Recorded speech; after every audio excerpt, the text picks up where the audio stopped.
What's going on, guys? Jacob Worth back here with another video of Jacob's Life in Vegas, coming to you guys today to talk about the cost of living here in Las Vegas compared to another part of the country that is definitely more expensive than here. Definitely more expensive, definitely not as good weather, and definitely you guys pay a hell of a lot more tax to be up there for all of that than we do here in the sunshine in Southern Nevada. It's a beautiful day here in the fall as I record this. You probably can't really tell because the leaves don't really change colors here because we don't have a lot of them like you do up in the northeast part of the country, but it is a gorgeous day nonetheless. So today we're talking about the cost of living comparison between Las Vegas and Boston, Massachusetts. Oh yes, good old Mass. As I learned many years ago, people from Mass refer to each other as massholes sometimes. The things you learn in Vegas, right? So anyway, we're gonna be talking about that today. If you guys need help with the whole moving process, whether you're coming from the Northeast or coming from the Southeast or wherever you're coming from to move here to Las Vegas, there'll be a link down below for an awesome realtor named Lacey. Okay, Lacey, I have known for years here in Las Vegas, and she knows a great mortgage lender named Amber, who I've also known for years. Those two have been friends for a long, long time. They will hold your hand throughout the whole process. They definitely know how to have some fun too along the way. So contact them, the link down below, if you need help with the whole moving process, okay? Now, we're going to talk about the numbers between living in Boston, Massachusetts and Las Vegas. Okay, this is for the year 2022. These numbers are only so accurate depending on the website you use, the sources you use, and that kind of thing, right? And numbers can change, and they do change, obviously, over time, okay? So this is to give you a general idea of what you can expect as far as cost of living difference between Boston and between Las Vegas. Now, if you're moving here and you're on a $50,000 annual income, which doesn't go real far in Boston, to maintain your standard of living here in Las Vegas, you would need to earn just over $34,000. So cost of living is about a third lower in Las Vegas than it is up in Boston, Massachusetts. Now, if you're looking at housing, okay, median two-bedroom apartment for rent up in Boston, $3,375. Damn, dude, that's a lot of money to pay to be in the cold. Here in Las Vegas, $1,176. Okay, that's what it is here in Las Vegas. Median home price, 3-bed, 2-bath. In Boston, about $715,000. Jeez. Here in Las Vegas, this says $441, but it's really, as of the making of this, is a little over $400, okay? So again, these numbers only so accurate. Talking about food now here in Las Vegas versus Boston. So Boston, $3.56 if you need a loaf of bread. Here in Las Vegas, $3.28. A dozen eggs, actually slightly cheaper in Boston by about 20 cents. So $1.82 here in Vegas, about $2. A gallon of milk in Boston, about $2. Here in Las Vegas, $2.50. 12-inch Pizza Hut pizza, about $11.50 in Boston, $10.50 here in Vegas. Quarter pounder with cheese from McDonald's, $5.43 in Boston, $4.41 here in Las Vegas. If you want to grab a movie ticket up in Boston, a little over $14. Here in Vegas, a little over $12. Yoga class, over $20 for yoga class in Boston. Damn. And then here in Vegas, just under $17, all right? Now, 6-pack of Heineken beer up in Boston, $9.39. Here in Las Vegas, $8.38. So about $1 more if you want some beer. Healthcare, cost of a doctor's visit. Wow, $185 in Boston. Here in Vegas, about $112. Dentist visit, $107 Boston, $102 here in Vegas. Optometrist, $95 in Boston, $115 here in Las Vegas. If you need Lipitor, $478 in Boston, $436 here in Vegas. And population is actually pretty comparable as far as 2019.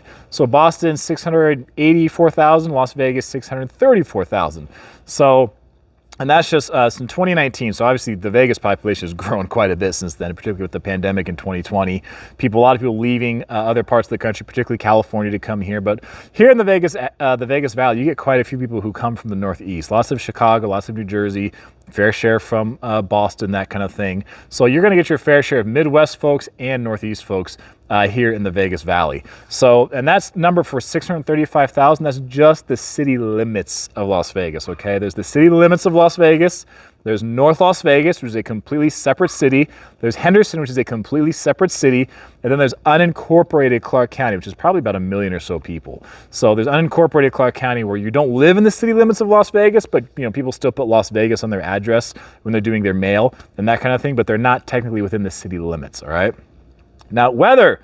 This is a big one that people know. This is why a lot of people leave the Northeast because of the weather. So in Las Vegas, the average summer high for July, 103.8. That is obviously our hottest month of the year. Everybody knows that. Everyone thinks of that when they think of Las Vegas. They think of the heat in the summertime. And Boston, 82.4, okay? Now, also here in Las Vegas, guess what? It's not hot all year round, okay? So the winter time, it does get below freezing sometimes at night here in Las Vegas. I don't think I've ever seen it below freezing during the day. And even at night, it's kind of a rare occurrence. It's 37 degrees here in Las Vegas, the average winter low in January. In Boston, 19 degrees. Damn! Oh man, 19 degrees in Boston. Obviously you get way more snow up there. We don't have like snowstorms here in Vegas, but I mean, because look at this. It's the fall right now. Look at this. Okay, we don't get snowstorms here in Vegas. And about once, maybe twice a year, we'll get a dusting, right? It'll be on the news and that kind of thing. And people watch like, use all the snow in an entire park to make a snowman that's like a foot tall, okay?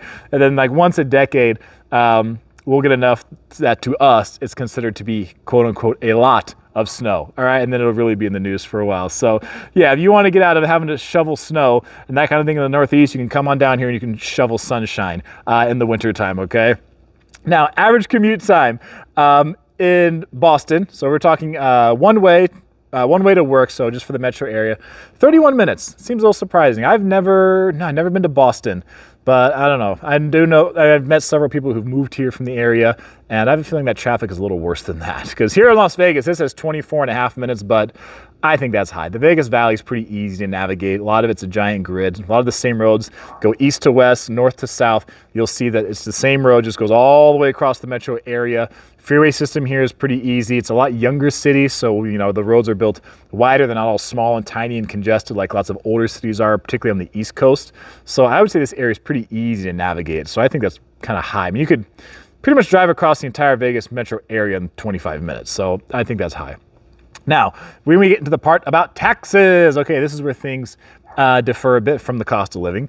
Massachusetts state income tax, 5%. That's I actually expected that to be higher in Massachusetts, right? The other name for it that people call it, I found out, Taxachusetts, okay?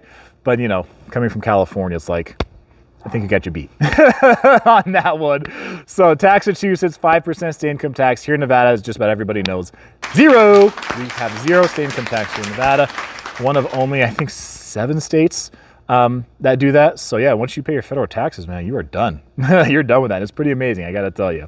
Sales tax combined 2021 in Boston, 6.25%. For a place called Taxachusetts, I thought it would be a little higher than that. Here in Las Vegas, 8.38%. So our sales tax is a little bit higher because it helps offset the no state income tax, which is in our Nevada state constitution, that there is no state income tax in Nevada, okay? And then the property taxes are a little bit higher up in Boston, so up in Suffolk County, 0.77%, here in Clark County, 0.65%. So property taxes are higher in Boston. State income tax is obviously higher. The sales tax a little bit higher here in Las Vegas. Food is exempt from sales tax though. So if you're buying groceries, you're not going to pay sales tax on groceries. But if you're going to go buy shirt, clothes, stuff like that, you will pay sales tax on that. And that's because it helps offset the fact that those taxes are lower. As far as property tax, we are one of the lower ones as a state in the country. But that sales tax largely gets offset by so many of the tourists who come here and, to the Strip, downtown, all that kind of thing. They help pay that, okay? Now, most valuable industries by payroll: Boston, technical services, healthcare, manufacturing, Las Vegas, what you would expect, right? Accommodation, food services, healthcare, right? We do have lots of retirees who come here. The area is growing a lot, so we have a lot of demand for people in the medical field. So, if you're retiring from the Northeast, you want to get out of that cold weather and come here where it's nice and warm, it feels better on your joints. Yeah, good place to be. Right, arts, entertainment, nightlife, travel, anything related to tourism, hospitality, that kind of thing is big here. Obviously in the Las Vegas area, if you don't work in that industry, it's okay. There's plenty of other jobs and other industries, okay? So whether you're in real estate, whether you're in accounting, whether you want to start your own small business, right? Or whatever it is, okay? There's plenty of choices. There's over 2 million people here in Clark County, okay? About 2.3 million people. Of the 2.3 million people, yeah, probably over 2 million of them are right here in the Vegas Valley area. So between Henderson, North Las Vegas, and unincorporated Clark County in this Vegas Valley area, this area is over 2 million. And there's, other people are spread out between like Boulder City, Mesquite, Laughlin, Bunkerville, places like that are unincorporated that are much more small and rural areas, okay? So there's a couple million people here in this county, so there's plenty of places to go to find a job, or if you want to start a business or something like that, you can absolutely do that, okay? Whether you're coming from Boston or Austin or Seattle or Los Angeles or Tokyo, okay? You got plenty of choices, all right? So guys, if you need help with the whole moving process, there's gonna be that link down below to get in contact with Lacey, okay? She's got the whole process set up. She's a whole team that can help you from start to finish. They will hold your hand through it. Amber can help you with the mortgage side of things. If you need a mortgage, if you're selling your house, you know, up in Boston for hundreds of thousands of dollars, you got it paid for in cash, you're gonna buy a place with cash here, then hey, even easier for that process, right? So that link is gonna be down below. I do appreciate you guys watching and being so awesome. Welcome to your new life in Vegas. That is it for this one. I am Jacob, and this is my life in Vegas.